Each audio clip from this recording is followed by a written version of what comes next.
This story has been making the rounds lately, and I wanted to do a video discussing it. So, Paul Duncan is an author who is writing a book about George Lucas and about George Lucas's plans for the sequel trilogy before the purchase that Disney made back in 2012. Because we know that he was meeting with Mark Hamill and Carrie Fisher. There has been some murmurs about how Lucasfilm needed to make more movies because they were having some financial problems. I'm not sure how true that is, but that was discussed. And he wanted to go ahead and begin the sequel trilogy production until Disney came along and bought the rights to Star Wars and made their own sequel trilogy, throwing away George Lucas's plans for his version of what episodes 7, 8, and 9 would be.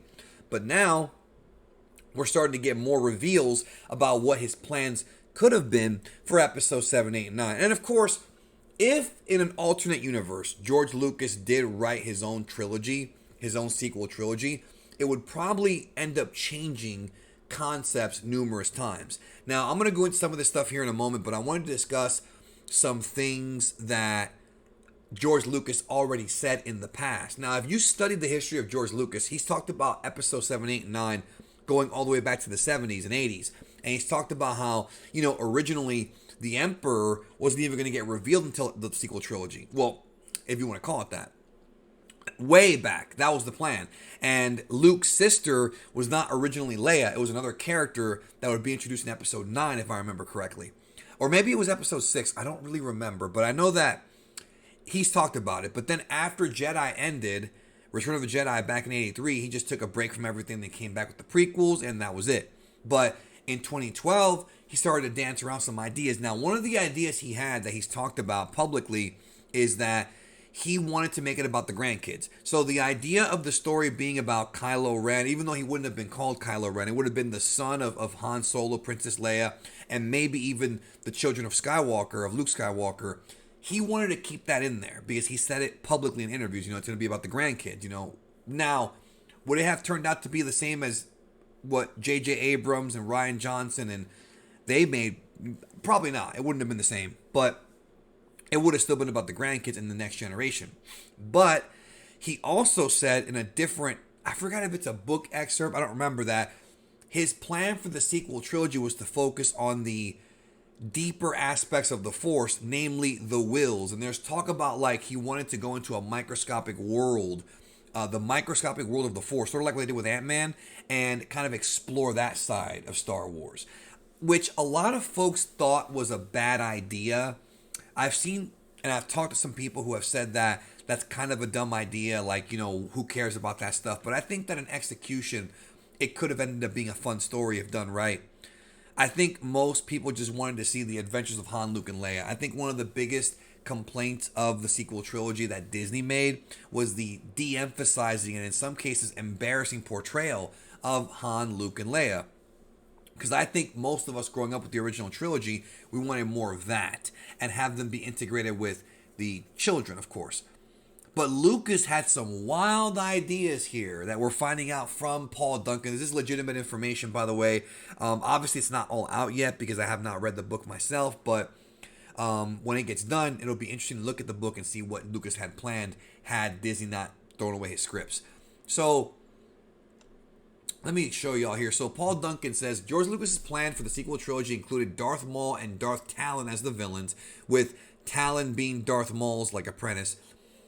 Luke rebuilding the Jedi Order and survivors from survivors of Order 66, which would have been very old by then. Leia forming the New Republic, which did happen, becoming the Chosen One. Now that's interesting. More in the Star Wars Archives episodes 1 through 3. So, first of all, the idea of Darth Maul being the villain, I like Darth Maul. Okay, I do like Darth Maul. I think he was great in Phantom Menace, but he was really great in the Clone Wars show. He was fantastic in that. What Dave Filoni did with Darth Maul was great. But as far as him being the next major villain after Palpatine, it seems a bit underwhelming, if I'm being honest. Because you've got Palpatine and you've got Vader.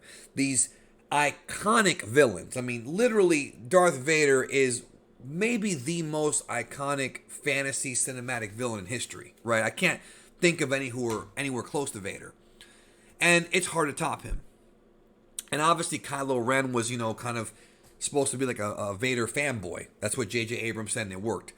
But the idea of making Maul the main villain, I think it's a bit underwhelming, honestly. I would have preferred it to be somebody like what we thought Supreme Leader Snoke was, sort of like a sorcerer, maybe like a Darth Plagueis apprentice, or even Darth Plagueis himself. To me, I think that works out better, and it's more of a bigger threat.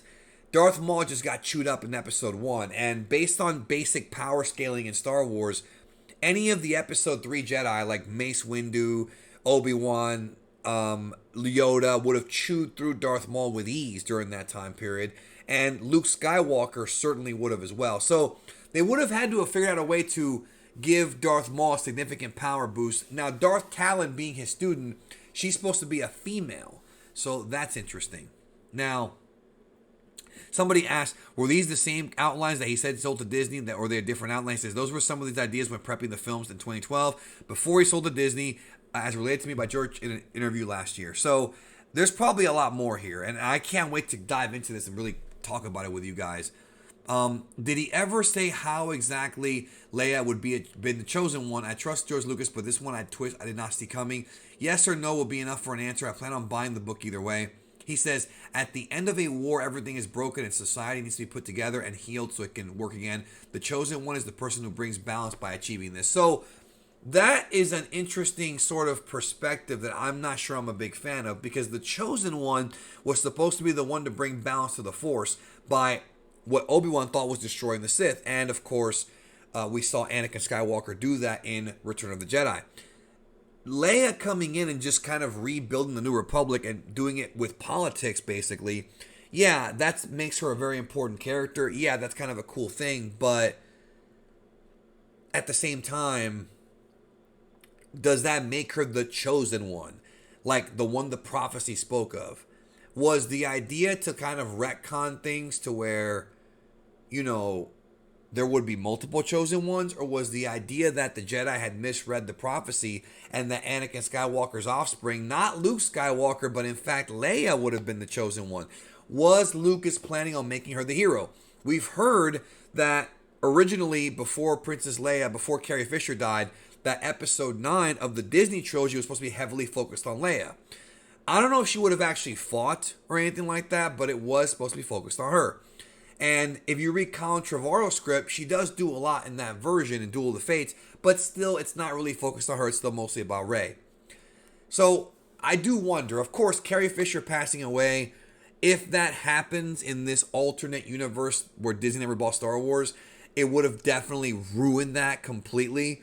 Because if you put emphasis on her in the first 2 films and she dies before the third one, it's going to be real hard to replace her, right?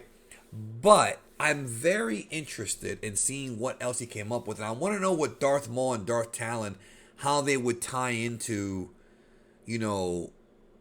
like the wills and all that. Like, I want it to be more of a quest for knowledge than anything else. But I did want it to be a lot more emphasis on Luke and Leia and Han, as well as the offspring too. But again, this is just a little bit of information. There's a lot more coming, and I'm very curious to see where it goes. So, what do you think about Lucas's ideas? Again, please be unbiased here. I know a lot of you guys don't like the Disney trilogy. I don't either. But would Lucas's films have actually been better? I can't say that for sure, but I can say that it's probable only because of the fact that George Lucas understands his universe a lot better than they do because he created it. And more importantly, I think that if Lucas were in charge, it would be one person's idea, one person's vision, and when it's one person, you have a lot less cooks in the kitchen and a lot less plot holes. So to me, even though the prequels have a lot of story problems and they're not perfect films at all, I still feel like the throughput, the consistency of the 3 films, the story, it builds up. The rise of Palpatine and the redemption, the rise and death, not death, but the turning of Anakin Skywalker, all that stuff fits for that trilogy. It's a consistent story, But the sequel trilogy was lacking that big time. I've talked about this on numerous videos. So I feel like, at least with Lucas in charge, he would have had an idea, probably for at least the beginning, middle, and end of the story. Not details, but the base plot points to where it would have probably been more consistent. So, what do you think? I'm curious. Again, neither one of these ideas, Lucas's or Disney's, is what I would have done. To me, the definitive sequel trilogy is always going to be the Timothy Zahn books. They are really what I was hoping the post Return of the Jedi saga would turn into. I don't like everything in there, but it came off right. It felt right. Dark Empire, it felt like a natural sequel to Star Wars trilogy, the original one, as opposed to, you know, what we got from both Disney and from even this seems a bit weird. But I don't hate it. Let me know what you think down below. Thank you, and we'll talk soon.